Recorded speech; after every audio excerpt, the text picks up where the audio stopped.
Hello students, आप लोगों का मैं स्वागत करती हूँ आपका अपना चैनल केमिस्ट्री इंट्रोडक्शन। हमारे चैनल का नाम है chemistry introduction.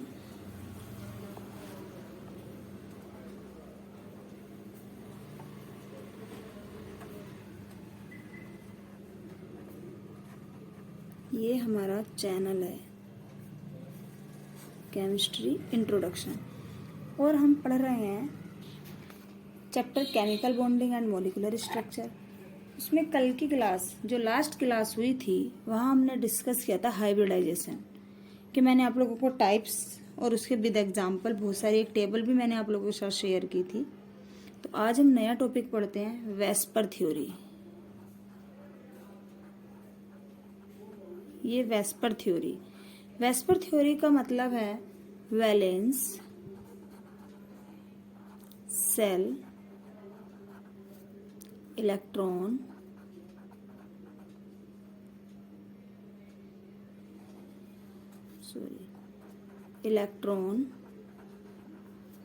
Pair repulsion theory. ये हमारी वैलेंस सेल की जो है हमारे फुल फॉर्म है वेस्पर थ्योरी की, valence shell electron pair repulsion. VSEPR theory को डिस्कस करने से पहले मैं कुछ इसके पॉइंट्स आप लोगों के साथ शेयर करना चाहती हूँ। जैसे कि बच्चों साइंटिस्ट है, इसने जैसा कह दिया कि ये थ्योरी ऐसी थी, हमको तो मानना पड़ेगा कि हाँ ये थ्योरी ऐसी ही थी। बट जो लुईस आए थे, लुईस ने जो बताया था, उन्होंने डॉट स्ट्रक्चर बताई थी, बट वो किसी भी मॉलिक्यूल की ना शेप और ज्योमेट्री नहीं डिस्कस कर पाए थे, बता नहीं पाए थे किसी मॉलिक्यूल का शेप कैसे होता है, ज्योमेट्री कैसी होती है। तो हम इसे पे डिपेंड है। फर्स्ट पॉइंट इसका कहता है जो बच्चों हमारा सेंट्रल एटम है, सेंट्रल एटम पर ही डिपेंड होती है। सेंट्रल एटम पर क्या डिपेंड करती है? शेप की शेप कैसा है। और सेंट्रल एटम पर भी क्या रहते हैं? इलेक्ट्रॉन। यानी कि जो इलेक्ट्रॉन सेंट्रल एटम पर हैं वो बताती है कि किसी भी मॉलिक्यूल की शेप कैसी है एंड हमारी ज्योमेट्री कैसी है। यहाँ मैं शॉर्ट फॉर्म में बताऊंगी, प्रॉपर नोट्स टेलीग्राम से प्रोवाइड करोगे आप लोग। सेंट्रल एटम पर पूरी तरीके से मॉलिक्यूल की शेप एंड ज्योमेट्री डिपेंड करती है। इसी में हमारा सेकंड पॉइंट आता है कि यहाँ जो इलेक्ट्रॉन पेयर हैं वो रिपल कर देते हैं एक दूसरे को। क्या कर देते हैं? रिपल कर देते हैं। बात आती है कि रिपल करते क्यों हैं, रिपल क्यों करते हैं? रिपल इसलिए कर देते हैं जो हमारे इलेक्ट्रॉन हैं उन पर कैसा चार्ज होता है? नेगेटिव इलेक्ट्रॉन क्लाउड्स होते हैं। यानी कि वो कैसे होते हैं? नेगेटिव इलेक्ट्रॉन क्लाउड्स होते हैं, जिस वजह से सेम चार्ज की वजह से एक दूसरे को रिपल कर देते हैं। थर्ड पॉइंट इसी में आता है, ये जो बॉन्ड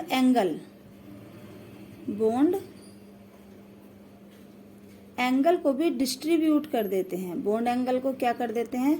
डिस्ट्रीब्यूट। और कौन करता है?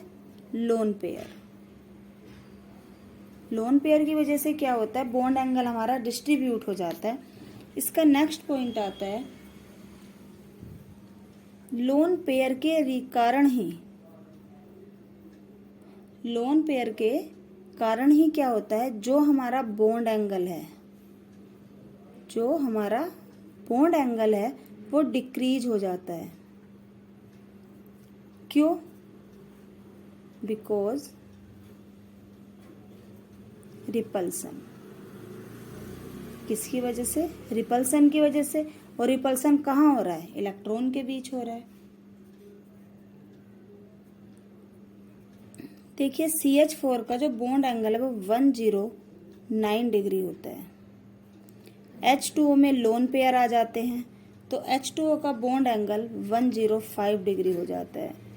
NH3 में एक लोन पेयर रहता है तो उसका बॉन्ड एंगल 107 डिग्री होता है। बट ये तीनों ही sp3 हाइब्रिडाइजेशन दिखाते हैं। कौन सा हाइब्रिडाइजेशन? sp3। हाइब्रिडाइजेशन के लिए आप लोग मेरी प्रीवियस वीडियो को देखिए, वहाँ आप लोगों को विद एग्जांपल हाइब्रिडाइजेशन मिलेगा। इस वजह से क्या होते हैं, इनके बॉन्ड नीचे की ओर झुक जाते हैं, तो एंगल क्या होता है, कम हो जाता है। इसके बाद आता है ऑर्डर ऑफ रिपल्सन, कि जो रिपल्सन का ऑर्डर है वो कैसा है। बच्चों सबसे ज़्यादा रिपल्सन होता है लोन पेयर में, इसके बाद होता है लोन पेयर बॉन्ड पेयर में, फिर इसके बाद होता है बॉन्ड पेयर में। सबसे ज़्यादा रिपल लोन पेयर करते हैं, फिर lone pair bond pair and फिर करते हैं बॉन्ड पेयर एंड हमारे लोन पेयर। बच्चों एक चीज़ और है यहाँ, जो हमारा बॉन्ड एंगल है वो इन्वर्सली प्रोपोर्शनल होता है। ये चीज़ें ऊपर बता चुकी हूँ। इन्वर्सली प्रोपोर्शनल किसके है, number of lone pair electron के। इस तरीके से हमारे ये 5 पॉइंट हैं जो आप लोगों के साथ मैंने वेस्पर थ्योरी के डिस्कस किए हैं। अब हम देखते हैं इनकी ज्योमेट्री एंड शेप।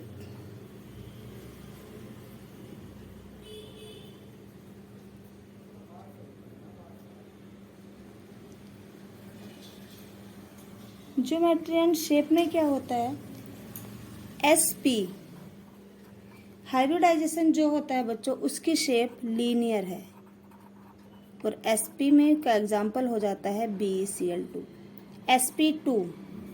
sp2 की शेप ट्राइगोनल प्लेनर होती है, ट्राइगोनल प्लेनर है, और sp2 का एग्जांपल है BCl3, BF3 ये भी ले सकते हैं। sp3 इसकी शेप है टेट्राहेड्रल, इसका एग्जाम्पल है CH4, CCl4, NH3, ये सारे इसी के sp3 के हाइब्रिडाइजेशन है। इसके बाद आता है sp3d, इसकी शेप होती है ट्राइगोनल बाइपिरामिडल, ट्राइगोनल बाइपिरामिडल। और बच्चों इसकी शेप तो हो गई ट्राइगोनल बाइपिरामिडल, एग्जाम्पल आ जाता है PCl5। नेक्स्ट देखते हैं sp3d2। sp3d2 की शेप होती है बच्चों ऑक्टाहेड्रल, ऑक्टाहेड्रल भी होती है और स्क्वायर बाइपिरामिडल भी होती है। sp3d2 में हमारा एग्जाम्पल है SF6। ये जितने एग्जाम्पल हैं मैंने सारे लास्ट वीडियो में डिस्कस किए थे, और इससे बहुत ज़्यादा एग्जाम्पल है जो जिसकी मैंने आप लोगों को टेबल सेंड की है। sp3d3 इसकी शेप होती है पेंटागोनल बाइपिरामिडल,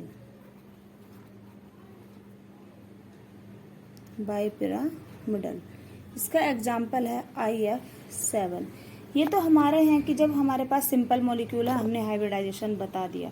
इन केस अगर हमारे पास रेडिकल्स आ जाएं, क्या आ जाए, रेडिकल्स आ जाएं, तो हम कैसे बताते हैं, देखिए रेडिकल्स का भी बता देती हूँ।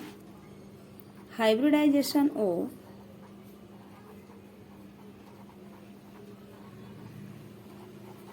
रेडिकल,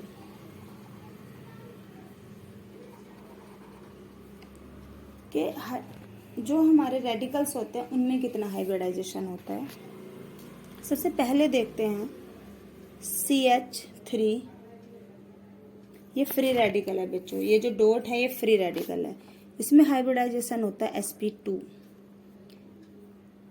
CF3 इसमें हाइब्रिडाइजेशन होता है sp2। इस तरीके से हमारे हाइब्रिडाइजेशन निकलते हैं। ClO3 फ्री रेडिकल, इसका हाइब्रिडाइजेशन होता है sp3।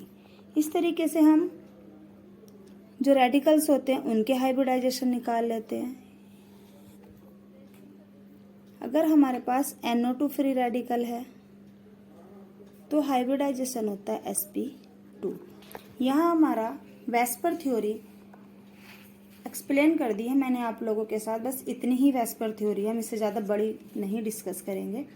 मेन होता है सेंट्रल एटम पर डिपेंड करती है shape and geometry. Second point है जो इलेक्ट्रॉन होते हैं, इलेक्ट्रॉन एक दूसरे को रिपल कर देते हैं क्योंकि इलेक्ट्रॉन के क्या होते हैं, क्लाउड्स होते हैं, वो भी negative. Bond angle lone pair की वजह से डिस्ट्रीब्यूट हो जाता है एंड साथ ही साथ डिक्रीज हो जाता है। मैंने एग्जाम्पल भी दे रखा है CH4 H2 एंड NH3 का।